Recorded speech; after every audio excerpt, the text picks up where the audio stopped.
بسم اللہ الرحمن الرحیم۔ آج اپنے پیارے بھائیوں کو پھر بولا سبق یاد دلانا چاہتا ہوں۔ مومن ہر چیز سے کوئی نہ کوئی سبق لے لیتا ہے۔ ابھی جس طرح ہمارے پیارے بھائی نے کہا کہ کام ملے تو بھی ٹینشن، نہ ملے تو بھی ٹینشن، یقین کریں میرے پیارے بھائیوں، یہ دنیا ہے ہی ٹینشن کی جگہ۔ یہ بنانے والے نے بنائی اسی طریقے سے ہے۔ قرآن کی وہ آیت آپ نے سنی ہوگی کہ ہم نے انسان کو مشقت میں پیدا کیا۔ دنیا کے اندر سکون اگر بندہ چاہتا ہے تو سکون ایمان خالص کے ساتھ ہے، وہ بھی دل کا سکون۔ باقی ظاہری پریشانیاں سب سے زیادہ انسانوں میں سے پتہ ہے کس کے اوپر آئی ہیں؟ انبیاء کے اوپر۔ اور پھر انبیاء میں بھی سب سے زیادہ پریشانیاں دنیاوی لحاظ سے کس کے اوپر آئی ہیں؟ آخری نبی محمد صلی اللہ علیہ وسلم کے اوپر۔ اور ایک بندے نے ایک دفعہ نبی علیہ السلام سے کہا کہ یا رسول اللہ مجھے آپ سے محبت ہے۔ نبی علیہ السلام نے کہا سوچ لو کیا کہہ رہے ہو؟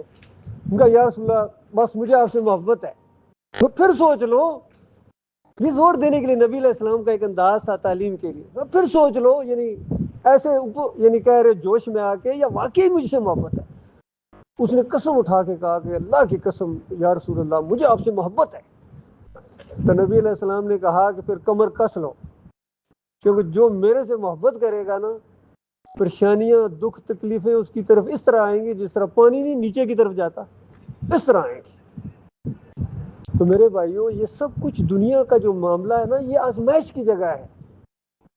کسی کو دے کے آزمایا، کسی کو نہ دے کے آزمایا، کسی کو مشکل میں رکھ کے آزمایا، کسی کو دنیاوی لحاظ سے آسانیوں میں رکھ کے آزمایا، کسی کو بیمار کیا، کسی کو صحت اچھی دی، کسی کو حکومت دی، کوئی جیلوں میں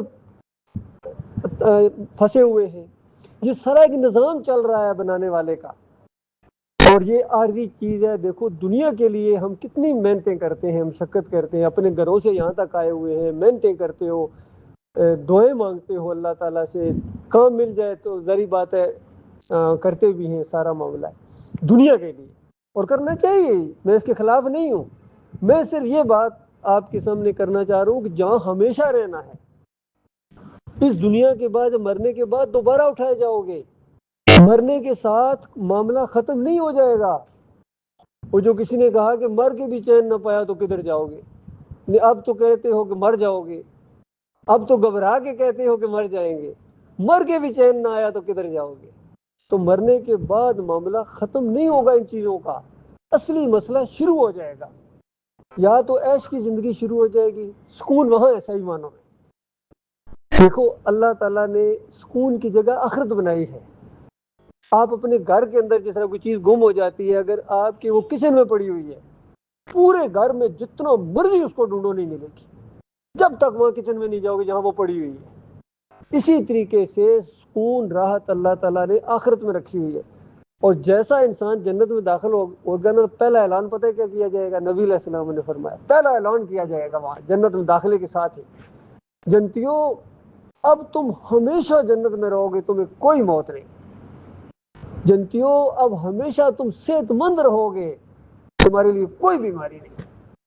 اور جنتیوں تمہارے لیے ہمیشہ سکون سکون ہے یہاں، اب کوئی ٹینشن نہیں ہے یہاں، کوئی مسئلہ نہیں ہے یہاں۔ یہ پہلا، کیونکہ یہ 3-4 چیزیں ہوتی ہیں موٹی موٹی، جس سے انسان ذرا گھبراتا ہے کہ کہیں مر نہ جاؤں، کہیں بیماری نہ آ جائے، کہیں کوئی پریشانی نہ آ جائے، تو یہ سارے اعلان کر دیے جائیں گے۔ پھر آخر میں جا کے موت کو بھی موت دے دی جائے گی تاکہ یہ ٹینشن بھی ختم ہو جائے کہ موت ہے۔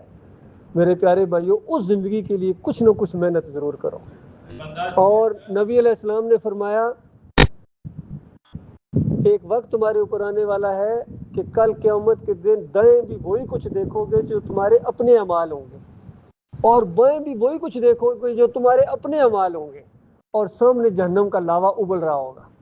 اس جہنم کی آگ سے بچنے کا آج اس دنیا میں کچھ انتظام کر لو، اور اگر کچھ نہیں ہے تو کم از کم ایک کھجور کی ایک پھانک توڑ کے اگر صدقہ کر دو اس جہنم کی آگ سے بچنے کے لیے، تو یہ بھی کسی نہ کسی وقت تمہیں کام آئے گی۔ یقین کرو یہ ضائع نہیں جانے والی ہے، لیکن ایک شرط کے ساتھ کہ آپ نے دنیا کے اندر اپنے ایمان کے اندر شرک کی ملاوٹ نہیں کی ہے۔ اگر دنیا میں ایمان کے اندر شرک کی ملاوٹ کر لی ہے تو یاد رکھنا اللہ تعالیٰ نے سمجھانے کے لیے سارے انبیاء کا ذکر کیا قرآن کے اندر. سورہ الانعام کے اندر 18 نبیوں کا ذکر کیا اور سورہ زمر کے اندر سارے نبیوں کا ذکر کیا اور کہا کہ یہ میرے انبیاء ہیں. میں نے ان کو بھی براہ راست کہا تھا لا ان اشرکت لیحبطن عملک، اگر تم نے بھی شرک کیا تو تمہارا عمل ضائع ہو جائے گا. یہ سادہ سی بات ہے میرے پیارے بھائیوں.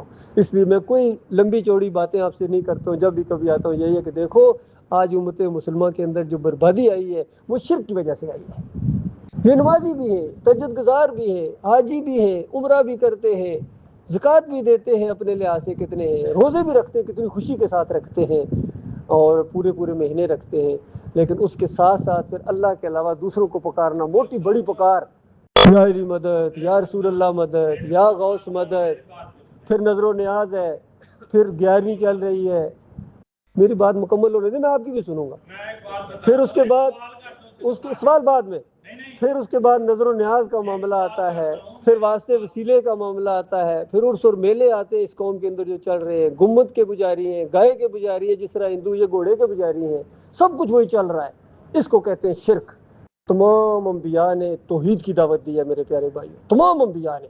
اور انبیاء جب توحید کی دعوت دیا کرتے تھے لوگ بیچ میں شور مچاتے تھے اور اعتراضات کرتے تھے اور عجیب و غریب سوالات کرتے تھے کہ یہ ہو گیا، وہ ہو گیا، یہ ہو گیا. اس مسئلے کو الجھانے، حالانکہ کتنی سادہ بات ہے کہ یہ زمین جس نے بنائی ہے، یہ ہوائیں جو چلا رہا ہے، یہ پانی ٹھنڈے جس کا پیتے ہو، یہ جسم تمہارا سانس آ رہا ہے، یہ کس نے کیا ہے؟ کبھی غور کیا ہے؟ اور دینے والے کا حق ہے، وہ ایک دن پوچھے گا. ایسی طرح نہیں یہ دنیا کا معاملہ، یہ کمان اسی طرح نہیں چڑھی رہے گی. ایک دن بڑھاپا آئے گا، لاٹھی ہاتھ میں لے چلو گے، پھر وقت آئے گا اس لاٹھی کے ساتھ بھی نہیں چل سکو گے، پھر مرو گے، 4 کندھوں کا سہارا بنا کے قبر میں اتار دیے جاؤ گے. نہ دنیا کی یادیں رہیں گی، نہ کوئی پوچھنے والا ہوگا. تمہارے اپنی اولاد جن کی خاطر آج اپنے مالک اور خالق کو بھول گئے ہو، وہ تمہارا نام بھی بھول جائیں گے. اللہ کے بندو یہ کچھ ہونے والا ہے، یہ یاد دہانی میں کرانے آیا ہوں. میں کوئی آپ کے ساتھ بحث کرنے نہیں آیا ہوں، نہ ہی کبھی بحث کروں گا آپ کے ساتھ. دل کرتا ہے جس کا یہ بات مان لے، جس کا نہیں دل کرتا نہ مانے، کوئی بات نہیں. میری بات تو نہیں ہے، یہ بات اس کی ہے جس نے آسمان بنایا ہے، جس نے تمہیں پیدا کیا ہے. میں یہ کہہ رہا ہوں کہ جس نے پیدا کیا ہے اس کو اپنا معبود مانو صحیح مانو میں. اس کے علاوہ کسی اور کے سامنے نہ رکوع ہے، نہ سجدہ ہے، نہ پکارے ہیں، نہ نظر و نیازیں ہیں، نہ واسطے وسیلے ہیں. براہ راست تمہارا معاملہ اپنے مالک اور خالق کے ساتھ ہے. یہ انبیاء نے تعلیم دی تھی جس کو آج قوم بھول گئی ہے. دین آج پوری طرح ایک پیشہ بن گیا ہے. اللہ کے بندو غور کرو کہاں سے بات بگڑی ہے. پوری دنیا میں کتنی تعداد ہے تمہاری، ایٹم بم تمہارے پاس ہے، کمانڈو دستے تمہارے پاس ہے، لیکن کوئی عزت ہے پوری دنیا میں؟ بتاؤ، کوئی تمہیں پوچھتا ہے، کوئی ویلیو ہے تمہاری؟ یہ شرک کی وجہ سے ہے. یہ تو بڑا دنیا کی ذلت اور خواری ہے. اگر بات نہیں مانو گے تو ایک خوفناک قسم کے عذاب کے لیے تیار ہو جاؤ. بالکل بالکل کوئی دنیا کی طاقت آپ کو نہیں بچا سکتی ہے. وہاں چیخو گے، چلاؤ گے، اور یہ وقت یاد آئے گا کہ بھائی نے کتنی پیاری بات بتائی تھی تو ہم نے اس کے اوپر غور نہیں کیا ہے. اللہ تعالیٰ غور و فکر کرنے کی توفیق عطا فرمائے.